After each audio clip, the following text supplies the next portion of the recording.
All right, welcome. If you're a compliance officer in India, you already know the whole landscape is changing with the new labor codes. So think of this as your essential guide to the foremost critical actions you absolutely have to take, right now, to make sure your company is compliant from day one. And to make sure you've got the best possible guidance, we're pulling everything we talk about today directly from the official Compliance Handbook for Employers. Yep, we're going straight to the source, so you know exactly what's required of you. So the big question is, where do you even start with all this? Don't worry, we've boiled it all down to 4 immediate priorities. If you can master these, you are going to build a rock-solid foundation for your company's compliance. First up, let's just take a second to appreciate the big picture here. The whole goal of these new codes is simplification. It's all about making it easier to do business in India.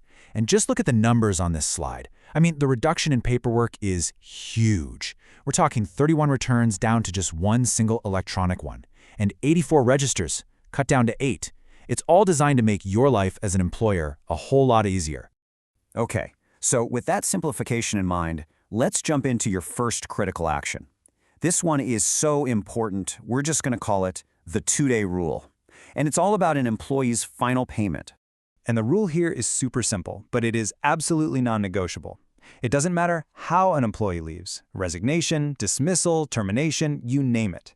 The moment they've worked their last day, a 2-day clock starts ticking for you to settle up all of their wages. This is the number you've got to burn into your brain.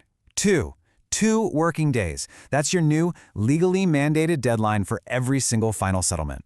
Honestly, getting this right is one of the most visible ways to show you're compliant. No excuses. And hey, don't just take my word for it. Look at the direct language from the Code on Wages itself. You can see there is zero ambiguity. The law is crystal clear, which actually makes your job as a compliance officer pretty straightforward on this point. But of course, making the payment is really only half the battle, right? You need the records to prove you did it. And that brings us to our second priority, documentation. Let's call this one the 5-year rule. It's all about what you need to keep and for how long. The crucial thing to remember here is that this is mandatory. It is not optional. Think of it as your safety net. If any questions or audits pop up down the line, this is the official documentation that will back up every single action you took. And here it is, plain and simple. 5 years. Any record that's even remotely related to wages, from attendance to payments, has got to be kept safe and accessible for a full half-decade. So, what exactly do you have to keep? Well, the code is very specific. It calls out 4 key registers. You've got to maintain that attendance and muster roll, which is basically your daily record of who showed up. You also need a wage register, an overtime register, and a register of any fines or deductions. The good news? You can keep these physically or electronically. Whatever works best for your system is totally fine. All right, so you're tracking all this stuff, and one of the big ones you'll be tracking in those registers is overtime. This brings us right to our third action item. This is an area where mistakes can happen really easily, but getting it right is crucial for both fair pay and your compliance. It's all about calculating that overtime correctly. Now, you really got to pay attention to the wording here. At least twice. What that means is double the normal wage is the absolute floor. It's the minimum you can pay for overtime. You can always pay more, but you can never, ever pay less. Let's break this down with a real-world example. Say an employee's normal rate is 100 rupees an hour. If you pay them 200 rupees for an hour of overtime, you're correct. You're compliant. Great. But if you pay them 199 rupees or anything less than double, that's incorrect. That's a violation of the code. The line is very, very clear. And that brings us to our fourth and final priority. For this one, we're shifting gears a bit, moving away from the pure numbers and into the structure of employee relations. This is all about setting up the required bipartite committees to make sure you have a healthy workplace. Now, which committee you need, well, that all depends on how big your company is.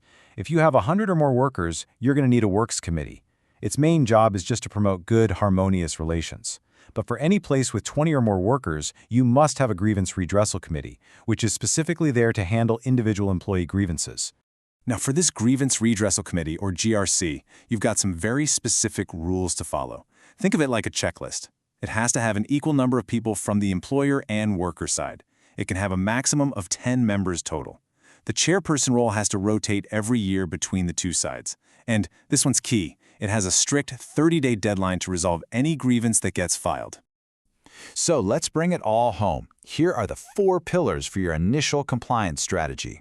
You've got the 2-day rule for final payments, the 5-year rule for your records, the overtime rule for getting pay right, and the committee rule for employee relations. Seriously, get these 4 right and you are off to a fantastic start. Look, by mastering these 4 points, you've built an incredibly strong foundation. You've handled the most critical compliance tasks under these new labor codes, and you're in a great position to manage risk and build a really fair workplace. So the only question left is, what are you going to tackle next?